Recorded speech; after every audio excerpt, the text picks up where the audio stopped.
Eu vou trazer hoje a mensagem de como nós enxergamos Yeshua na festa de Sukkot, na festa das cabanas. Tá? Todas as festas apontam para Yeshua. Cada festa, a vida de Yeshua, a obra de Yeshua, o ministério de Yeshua, é caracterizado em cada uma das festas. Tá? Então, mais do que dizer que as festas apontam para ele, a vida dele, o que ele fez, é representado em cada festa. Tá? No Pesach, no Shavuot, no Yom Teruah, no Yom Kippur. E agora nós vamos falar onde nós enxergamos Yeshua nessa festa. Como que a obra dele aparece nessa festa. Tá? Nas últimas 2 semanas falamos sobre Yom Teruah e Yom Kippur. Se você não viu, por favor, dá uma olhada. Hoje vamos focar especificamente na festa das cabanas.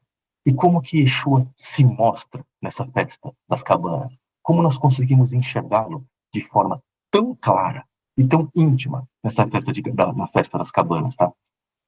Uma curiosidade que não é o nosso tema central, eu vou falar de 3 tópicos. Tá? Yeshua nasceu durante Sukkot.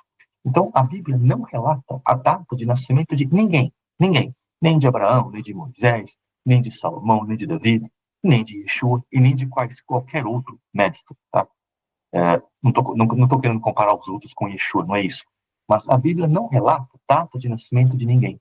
Porém, Yeshua não veio ao mundo numa data aleatória. Tá? Ele veio ao mundo numa data escolhida por ele para representar alguma coisa. E nós vamos ver nos próximos slides que essa data foi durante a festa de Sukkot e que isso sim representa muita coisa. Nós vamos analisar um ensinamento de Yeshua que está lá em Yohanan, João, que ele declarou durante a festa de Yeshua. Vamos entender também como que a festa das cabanas representa o reino messiânico, no qual Yeshua habitará com o seu povo. Então, sobre o último tópico aqui, eu vou falar apenas uma forma introdutória, que ele vai trazer com mais detalhes depois. Tá? Então, é possível nós determinarmos, como é que é possível nós determinarmos a data do nascimento de Yeshua? Né? Nós temos um relato, né, dos evangelhos a respeito de João Batista e a respeito de seu pai, Zacarias, que era um sacerdote. Então, através desses pequenos relatos, nós podemos chegar à festa de Sukkot. Tá? Eu não vou falar com todos os detalhes, mas só para te garantir que ele nasceu no Sukkot, essas são as evidências. O pai de João Batista, que era um sacerdote, Zacarias, da divisão de Abijá. Tá? Isso está em Lucas 1,15. Então, havia 24 turnos de serviço no templo para cada divisão. Isso está em 1 Crônicas 24.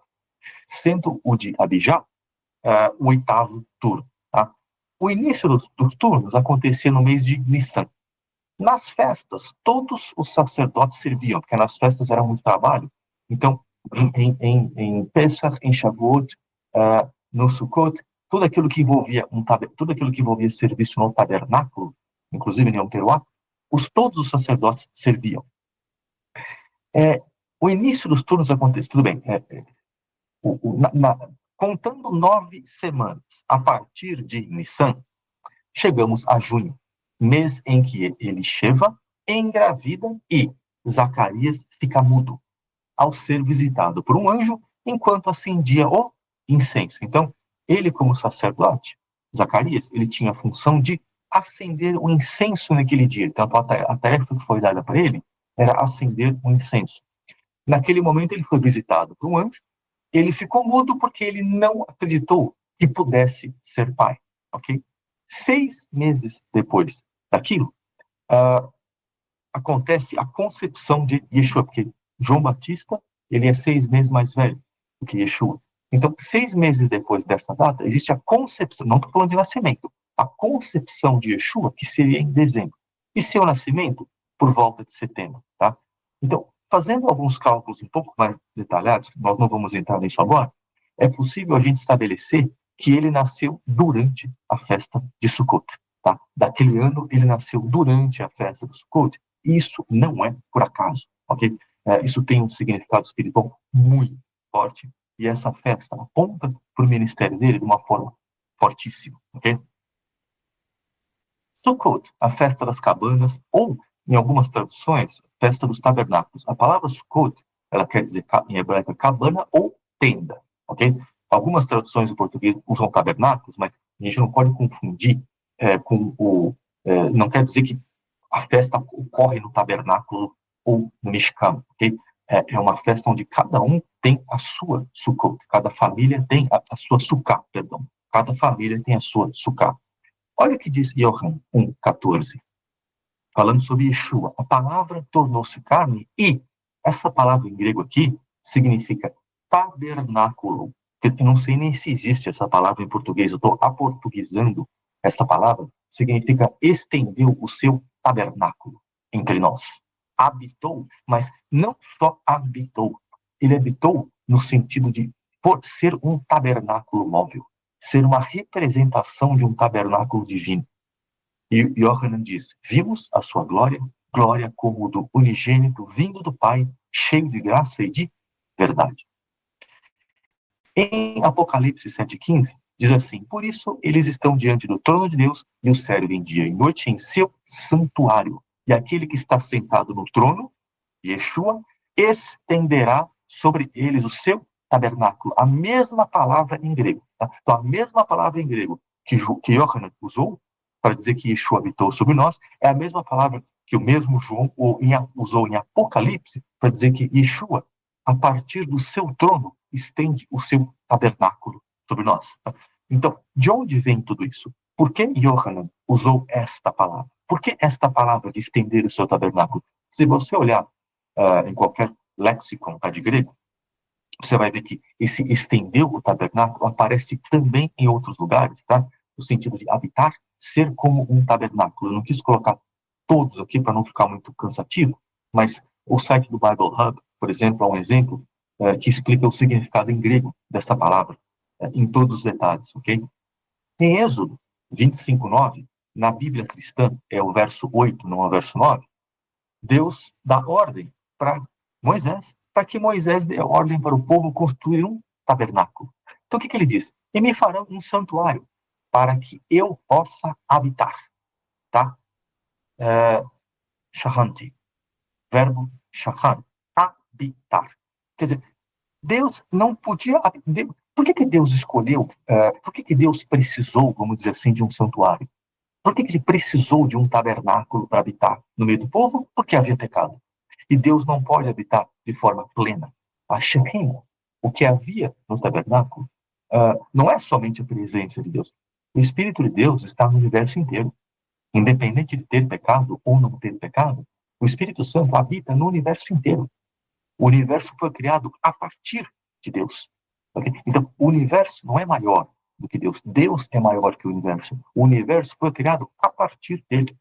Só que a questão é que a Shekinah, aquela glória de Deus, aquela manifestação visível de Deus, tá? Que acontecia como nuvem, como fogo, aquela manifestação gloriosa não poderia existir no meio do pecado. Apesar do Espírito Santo de Deus habitar em todos os lugares, inclusive no inferno, tá? O inferno não está ainda, não iniciou suas atividades, mas o Espírito de Deus está lá também e estará lá no futuro. Não existe um milímetro desse universo onde o Espírito de Deus não esteja. Mas o que habitava no tabernáculo ali era a Shekinah. E claro que enquanto a Shekinah se manifestava no tabernáculo, Deus continuava sendo o mesmo Deus, o Espírito Santo continuava preenchendo todo o universo e além do universo, que a gente não conhece, ok? Por isso que Deus ordenou que Israel construísse um tabernáculo para habitar, para que a sua glória, a sua Shekinah, pudesse habitar no meio do pecado, ok? E o tabernáculo em hebraico Mishkan, que vem do verbo shahan, que é o quê? Habitar. Então, o tabernáculo nada mais é do que a glória de Deus habitando no meio do seu povo. A glória de Deus, a presença manifesta, aquela presença gloriosa, aquela presença que indiscutível, indubitável, habita no meio do povo, ok? Então, Yeshua foi o tabernáculo que habitou entre nós, trazendo expiação pelos nossos pecados, assim como a expiação temporária era feita no Mishkan. Então, todos aqueles sacrifícios no Mishkan apontavam para o perfeito sacrifício de Yeshua, traziam a expiação temporária, a prova de que a expiação era temporária e que ela tinha que ser feita constantemente, Yom Kippur era feito todo o ano, porém, Yeshua veio e trouxe uma expiação definitiva e perfeita. Também no tabernáculo, o que nós vimos que o Zacarias, o pai de João Batista, fez, o incenso lá naquele altar dourado, ele significava intercessão. Então, Yeshua, durante aqui, ele também praticou e continua praticando intercessão por nós. Não só a expiação pelos pecados, mas a intercessão por nós. Então, ele foi o tabernáculo, enquanto ele caminhou em nosso meio, no curto ministério dele, ele trouxe a glória de Deus, tá? De uma maneira móvel por onde ele passou. Assim como o tabernáculo trouxe por onde ele passou nos 40 anos no deserto e depois no primeiro templo também, ok? Oi?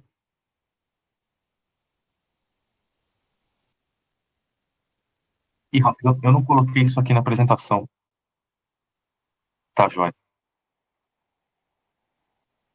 Então, olha o que diz o profeta Zacarias, tá? O profeta Zacarias, que fala sobre a festa do Sukkot, da época messiânica, da época futura. O que ele diz? Zacarias 14:16. Então, os sobreviventes de todas as nações que atacaram Jerusalém subirão ano após ano para adorar o rei, o Senhor dos Exércitos, para celebrar a festa das cabanas.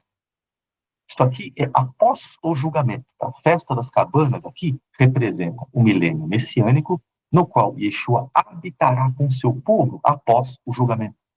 Trata-se de um período de 7 dias, representando um período completo. 7 na Bíblia significa um período completo. Nós temos várias aparições do número 7 e do número 49, o que significa 7 significa um período completo. A festa, ou oitavo dia, então, no oitavo dia, faz parte da festa de Sukkot, mas é uma celebração um pouco diferente. Então, o mandamento de Sukkot é que o povo habite em cabanas durante 7 dias, e no oitavo dia haverá uma reunião especial chamada Shmini Atzeret. Significa reunião do oitavo dia, ou assembleia do oitavo. Tá? O que significa esse número 8? Um recomeço, o recomeço da eternidade.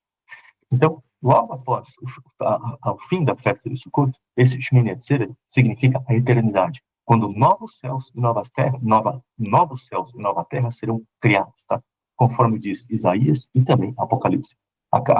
O conceito de criação de novos céus e nova terra não é um conceito único do Novo Testamento. Eu uso o Novo Testamento aqui apenas como fins didáticos, tá? Não existe uma parte da Bíblia que sobrepôs a outra. Então, esse conceito não foi trazido pela primeira vez por Yohanan em Apocalipse, ele já havia sido estabelecido por Yeshayahu, Isaías, em 65:17, ok? Novos céus e novas terras, que seriam o quê? A eternidade. O que aconteceria após, o que vai acontecer, melhor dizendo, após o reino messiânico, é o quê? É a eternidade, com novos céus e novas terras, e este é representado pelo número 8. Tá? O número 8 também, ele é o do Brit Milá, que é o quê?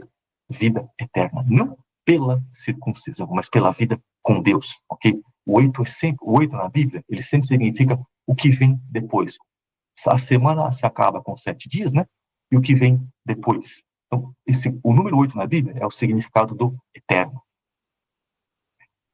Agora vamos para Levíticos, tá? Vamos entender vou comparar aqui o ensinamento de Yeshua, 2 ensinamentos muito profundos de Yeshua na festa de Sukkot, com aquilo que a Torá fala sobre essa festa. Durante 7 dias, vocês apresentarão ofertas especiais para o Senhor. No 8º dia, haverá outra reunião sagrada, acabamos de falar, na qual apresentarão ofertas especiais para o Senhor. Será uma ocasião solene e ninguém fará trabalho nenhum. Tá? Então, neste 8º dia, Shmini Atzeret, no primeiro dia da festa, no primeiro dia da festa não se faz trabalho, no 8º dia também não. E olha só o que Yeshua ensinou durante essa festa, e mais especificamente no último dia da festa. Yohanan, João 7:37. No último e mais importante dia da festa, tá? No Shmini Atzeret, Yeshua levantou-se e disse em alta voz: se alguém tem sede, venha a mim e beba. Quem crer em mim, como diz a Escritura, do seu interior fluirão rios de água viva. Durante os dias de Sukkot, gente, a gente vai ver agora no Talmud depois, existia uma cerimônia muito bonita com águas. E essa cerimônia era chamada de tiragem das águas. Eu vou ler depois do Talmud uma descrição completa, mas Yeshua escolheu esta festa de Sukkot, não foi só pelo que a festa representa, mas esse ensinamento dele ser água viva, ele também escolheu isso no momento em que uma cerimônia de águas era feita na festa de Sukkot, e, como diz o Talmud aqui, aquele que não viu a celebração da tiragem das águas nunca viu celebração em seus dias. Então foi nesse momento que ele se declarou como rios de água viva. Olha o que diz Isaías 12:13. Com alegria vocês tirarão água das fontes de salvação. Tá? Memeine ha Yeshua. Yeshua é o nome do nosso Messias, salvação. Então é interessante que ele fala água das fontes de salvação. E Yeshua disse, vinde a mim os que têm sede. Quer dizer, ele está se colocando como a fonte de salvação. Vocês imaginam, ele falando isso, as pessoas lembrando de Isaías, né? Falando das fontes de salvação, Yeshua, e o próprio Yeshua dizendo, vinde a mim, aqueles que têm sede. Isaías 55:1, ó vós, todos os que tendes sede, vinde às águas, e vós que não tendes dinheiro, vinde, comprai e comei. Sim, vinde e comprai, sem dinheiro, sem preço, vinho e leite. Quer dizer, ele fala que comprar aqui é de graça. Salmos, Salmo 36, 9 e 10, da Bíblia cristã, é o 8 e 9. Eles se fartarão da gordura da tua casa e os farás beber da corrente das tuas delícias, porque em ti está a fonte de vida. Na tua luz veremos a luz. Yeshua vai falar de luz. Daqui a pouco nós vamos analisar um outro ensinamento que ele fala sobre a luz. Jeremias 2:13, porque o meu povo fez duas maldades. A mim me deixaram a fonte de águas vivas, e cavaram cisternas quebradas, que não retêm as águas. Então, no momento em que ele se declarou como fonte de águas vivas, imediatamente as pessoas pensaram nesses profetas, nesses salmos, e em outros versos também, eu não coloquei todos aqui, mas imediatamente ele se classificou como aquele que traz as águas, aquele que é a purificação. Quer dizer, ele se identificou com a fonte de águas vivas de Ermiarro, por exemplo, que era o próprio Deus. Tá? Apocalipse 22:1, e mostrou-me o rio puro da água viva, claro como cristal, que procedia do trono de Deus e do Cordeiro. Tá? Então, em Apocalipse 22, Yeshua e Hashem, Yeshua e Deus, têm o mesmo trono. E aí, gente, agora a gente vai falar do ensinamento de Yeshua, falando sobre a luz. Tá? Não é possível provar que ele disse que ele também ensinou sobre a luz na mesma festa de Sukkot. Mas, como ele diz aqui, tá, são versos muito próximos, e Yohanan diz, Yeshua lhes falou outra vez. Então, é muito provável, tendo em vista o que nós vamos ler agora, que Yeshua também tenha dado esse ensinamento de luz sobre na festa de Sukkot, nos dias da festa de Sukkot. Tá? Então, Yeshua lhes falou outra vez, dizendo, eu sou a luz do mundo. Quem me segue não andará nas trevas, mas terá a luz da vida. Eu vou ler aqui um trecho que está no Mishnah, que está no Talmud da Babilônia e também no Talmud de Jerusalém, no Sukkah. Olha só o que diz. Esta era a sequência de eventos. Ao final do primeiro dia da festa, os sacerdotes e os levitas desciam, né, do pátio, que eu traduzi aqui, desciam do pátio dos israelitas para o pátio das mulheres, onde realizariam um preparo significativo. Como a Gemara é um comentário sobre o Mishnah mais Gemara formam o Talmud. Havia candelabros de ouro em postes no pátio do templo. E a luz do candelabro era tão brilhante que não havia um pátio em Jerusalém que não fosse iluminado pela luz do lugar da tiragem das águas. Então, aquela cerimônia da tiragem das águas era muito iluminada, de forma que todo mundo pudesse ver. Os observantes da Torá, as pessoas que observavam a Torá, e os homens de ação dançavam diante do povo que assistia à celebração, com tochas acesas que faziam malabarismo nas mãos. e recitavam trechos de cânticos e louvores a Deus. E os levitas tocavam liras, harpas, símbolos, trombetas e inúmeros outros instrumentos musicais. Então, foi no meio destas celebrações da tiragem das águas e dos candelabros que Yeshua se identificou como água viva e se identificou como eu sou a luz do mundo. Então não foi por acaso. Ele escolheu esta festa de Sukkot, porque era nesta festa que as águas nessa cerimônia, as águas eram tidas como purificadoras e a luz brilhava por todo o local em volta do templo. Ok? Nesse momento, nesses dias que ele escolheu para se declarar como água viva e como luz do mundo. Isaías, vamos falar um pouco de versos agora sobre a luz. Isaías 9. Mas no futuro ele honrará o caminho do mar, além do Jordão, Galileia das nações, onde Yeshua fez o seu ministério, onde Yeshua praticou o seu ministério. O povo que andava nas trevas viu uma grande luz. Sobre os que viviam na terra, da sombra da morte, uma luz raiou. Salmo 27:1. O Senhor é minha luz e a minha salvação. Vayeshui. Minha salvação. O Senhor é minha luz e minha salvação. Apocalipse 21:23. E a cidade não precisa de sol nem de lua para que nela resplandeçam, porque a glória de Deus a ilumina e o Cordeiro é a sua lâmpada. E Yeshua é a lâmpada dessa nova realidade, desses novos céus e novas terras. Agora, olha só, Provérbios 6:23, porque o mandamento é lâmpada e a Torá é luz. Então aqui, mitzvah, tá? Mitzvah é a lâmpada e Torá é a luz. Provérbios, porque o mandamento é lâmpada e a Torá é luz. Então, o que Yeshua está dizendo, gente? Eu sou a luz. Eu sou aqueles que vocês devem obedecer. Eu sou aqueles que vocês devem seguir. Eu vim viver a Torá. Eu vim ensinar. Eu vim aqui para ser a Torá viva. Eu vim aqui para ser o tabernáculo entre vocês. Eu vim aqui para trazer expiação, para fazer intercessão e para ser a Torá viva, servindo como exemplo de como vocês permanecerão na minha luz e trarão a luz de Deus para o mundo. Esta é a mensagem dele. Esta foi a mensagem dele. A água purifica e a luz ilumina o caminho. Okay? Ele veio fazer as duas coisas. Ele veio nos purificar e veio apresentar o perfeito caminho. 1 João 5:7, e esta é a mensagem que Yeshua ouvimos e vos anunciamos. Deus é luz, e nele não há treva alguma. Se dissermos que temos comunhão com ele, mas andarmos nas trevas, mentimos e não praticamos a verdade.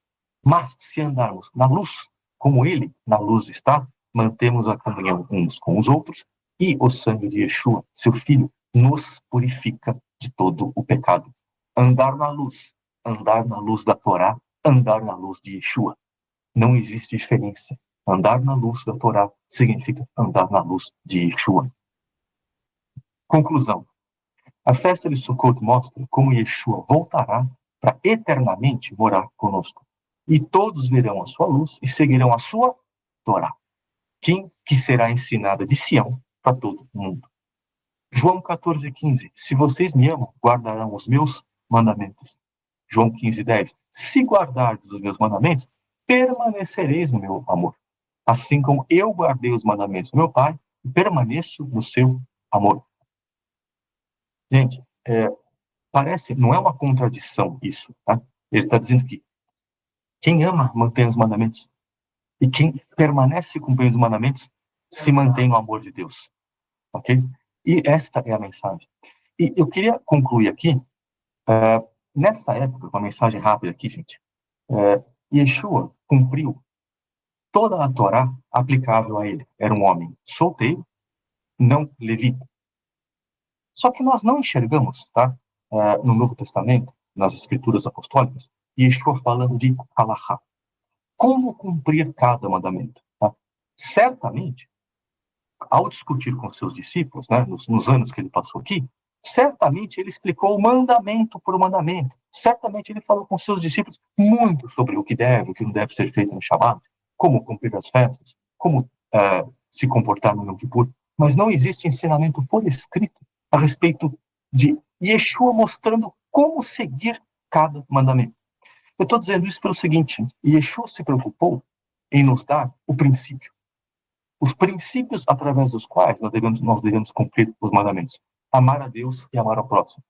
Com esses dois princípios escritos em nossos corações, nós poderemos obedecê-lo e trazer a luz de Deus para o mundo. Porque obedecer a Torá não é algo individual somente. Obedecer a Torá significa amar o próximo, trazer a luz de Deus para o mundo. Então, muita gente está preocupada, o que eu devo fazer, o que eu não devo fazer na festa de Sukkot, nos demais dias. O que você deve ou não deve fazer está na Torá, está na Bíblia. Tradições, o que diz o Talmud, é escolha sua. Se você acha que alguma tradição faz sentido, pratica. Aquilo que você acha que não faz sentido, não pratica. Mas não é nisso que nós temos que nos focar. Nós temos que nos focar nos princípios. Como ele disse, vocês me amam, cumprem os meus mandamentos.